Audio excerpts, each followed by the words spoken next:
menwale bi da. So ye bema oba menwale bi da. Oba would see me puno to esa e Soloku ase. Onye marriage material. Ono ye ne twempena ne ye ne na dem wo kwani baby. See, so we you oba na ne bema hyehya aware. Na we invite bema na wo fie. Na we ye aduane. Na bema ne didi. Na opianam ne nyina egu nkyɛn. Edi fufuo ne wie. Enkwan ko ntime nom. Na wa fiti asese ore nam ne kakra enwale no. From experience no, me hu say ye were decent women. Oba bi wo hon man naturally opasa. E wo ho. But oye decent enough. So oba hu Sabe maware it me call bedroom a say nyame kunu nam ne sa me ne bema foforo bi enkosa. Do you know why? Mema take advantage. Bema bia de ne phone sia protecting aware. Bema bia de ne phone sia protecting aware. No ba de ne phone so sia. Waja wona kuma. Yes. Na oje oba phone na nyansasem so obeje oba phone. Te say bia wo no girl dey say nyansasem so obeje ne phone na code true. Pastor show ho akomfo a na waje oba phone. Yeah, wa festival bi wo friend say Winnie boss Xposed. Yeah, friend no bu atopa na ko hu emma warefo a emmema bu atopa egu am to ho a na bisa ho se enti wo gina ba bi na wo yire ye bu atopa gu ne hu se ya ebe oda na asem o ka to aso ne se sa oba no wadanfo po betim ne nada. Do you know why? Oba ansa na oba be jai ne ho ama se susomi mu no na why ready for sex.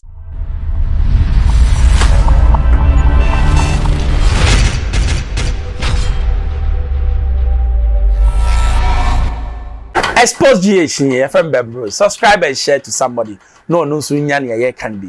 And na say man ye ka sofo bi a friend no Prophet Johnson. In some you can interesting. Osi oba otwi Soloku.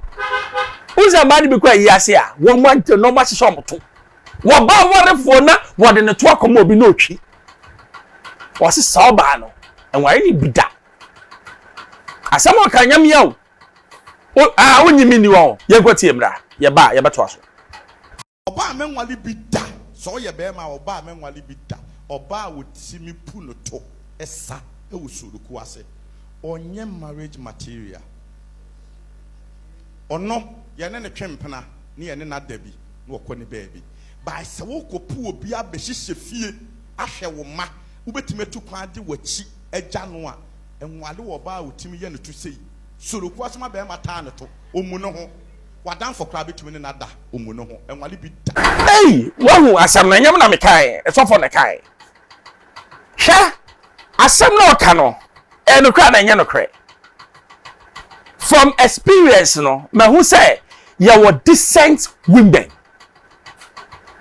Oba bi wo hon man naturally opasa e wo ho but oye decent enough so oba hu say sabe maware it me call bedroom a say nyame kunu nam ne sa me ne bema foforo bi enkosa. Do you know why? Mema take advantage. Yeah, wa festival bi wo friend say Winnie boss Xposed murafi. Ya friend no bu atopa.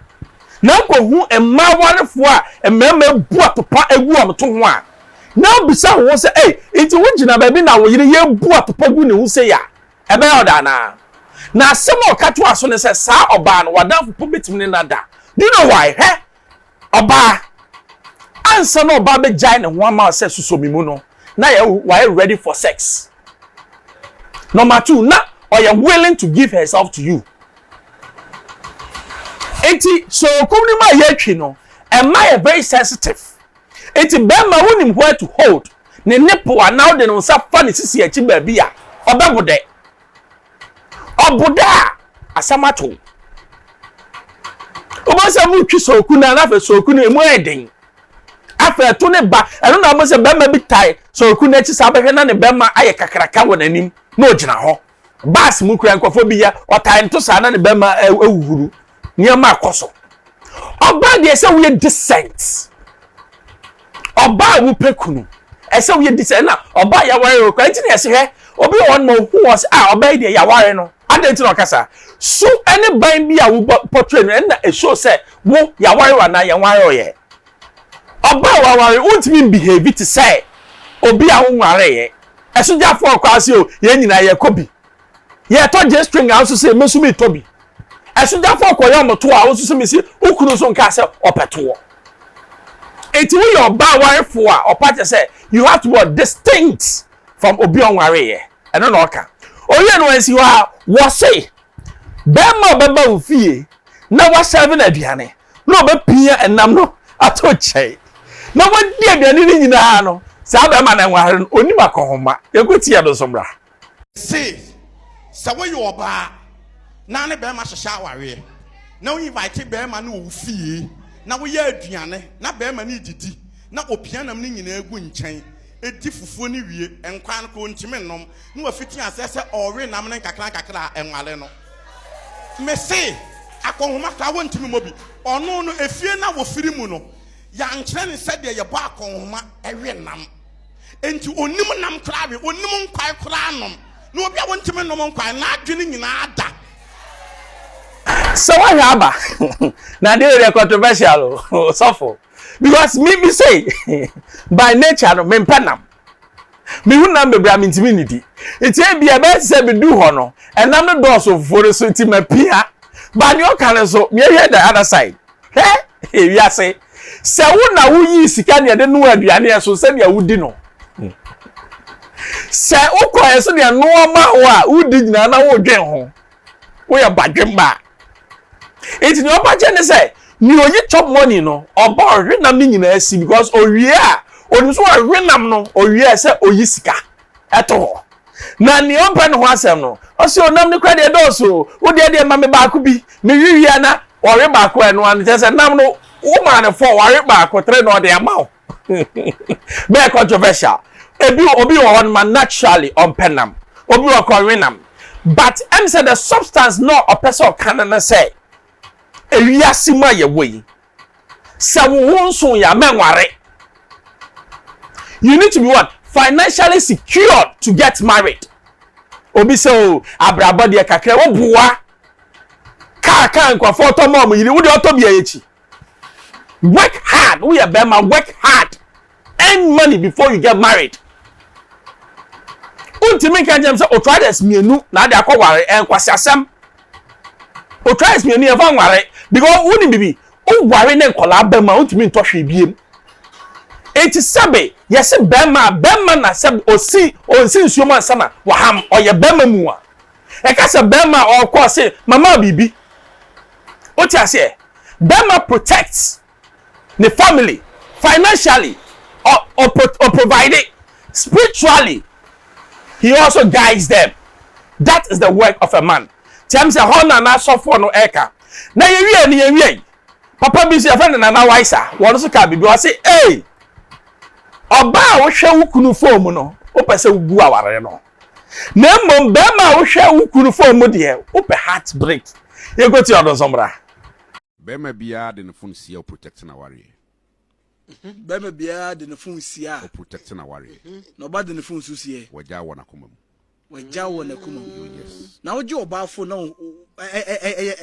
nyansasem so obeje obafo te se bia wo no girl de te nyansasem so obeje ne fun na code true oboso show ho akomfo a na waja obafo adai wonu me ma be hu obeso twa nkwa na so a so obeje obafo amiamia so se wo ko ne WhatsApp na de so obeso twa nkwa na it said water free poison yes obeje obafo woje obafo se me hwe ma me come o WhatsApp message na u read it through it said the one kasa WhatsApp poison agu nsem na di poison odi nkrado kakrafa na di DTT awo no water free it said what eni asem na terrible what the hell woni oba tifie na wagina phone say o miamia so ka ken I told you to poison no. Who's that the poison no? Who did DTT afra? Oh, na di nkrado afra na what have said the water free wo. Water free ne say ungu. Wodi nsu ka ho de a.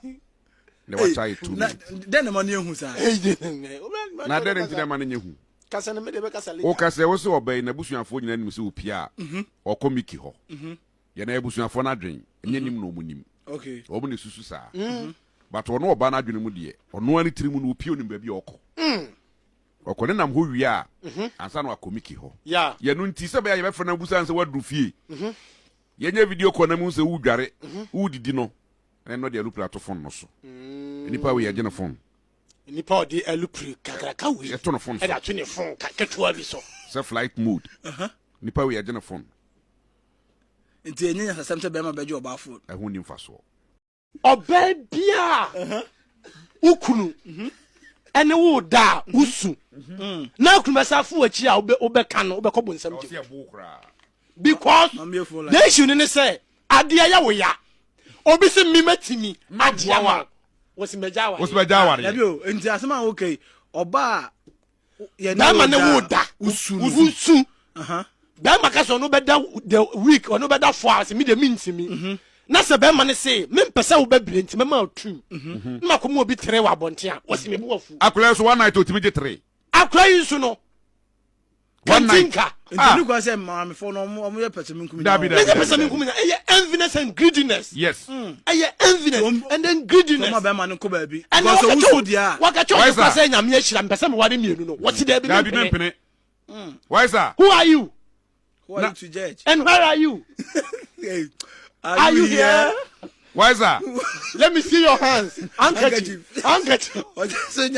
oh just why sir house help ebra omo yikura ye de ebra ma me na bu ninsa na say dey free show ya be phone lines na be answer no be bu ninsa and I will take you sorry mo eno be fra bonte bana gina so say peme vapor e gina wa ya ase ya ne bon sa accordia no me pacho nan se kasa bia ba obi wo no ne irete oje ne yidi phone kra ye call si da bi yusu de obo so I step for phone ho esa pe dwehu mienu bibi koso obi bom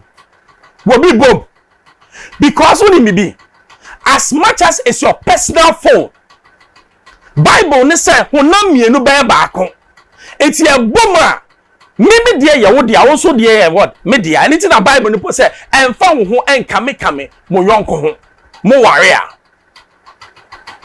enti say oyi so careful about her phone de bia no a flip ni say e mani bi ye de bia no a dan phone ni say na phone na chi mom na kire ni phone ring da always on silence e onya call bi o hwa no de ato on kasa watch out something is happening something is going on about the transparency should be what your hallmark now then a bema dey say o for bema for anya you should be able to because only bibi ewiasima ye wono ni ade ye wa anya den emfa anya obi that's all I always say and a marriage say about gina transparency and truth are the foundations of the word the marriage trust transparency and the truth the three things they are the foundation of what a good marriage make transparency said some ye be kika ensem bia wo ho nukura mu ene sabe meji wadi me frame yire na me kasa me wo ha e say or trust me enough the same way me frame yire po na wanfa enye say ma adwen ko say obi bom da ma adwen be yam say obi bom na aware na gu because a trust need break here there's no more marriage it's here me say no I na we so ka I Xposed a new program I dey by friend ababom nsem o subscribe na share no bi nso nya bi manuel bye bye.